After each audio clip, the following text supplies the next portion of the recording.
আব্বু তোমার ছুটি কবে আসবে কখন বাড়ি?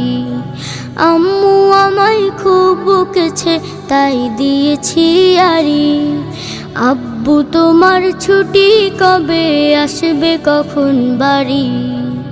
আম্মু আমায় খুব বকেছে তাই দিয়েছি আড়ি।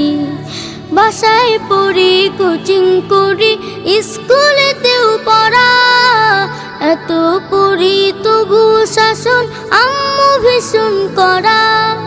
বাসায় পড়ি, কোচিং করি, স্কুলেতেও পড়া, এত পড়ি তবু শাসন আম্মু ভীষণ করা। কষ্ট বুকে কান্না, চোখে অশ্রু সারি সারি। আম্মু আমায় খুব বকেছে তাই দিয়েছি আড়ি। আব্বু তোমার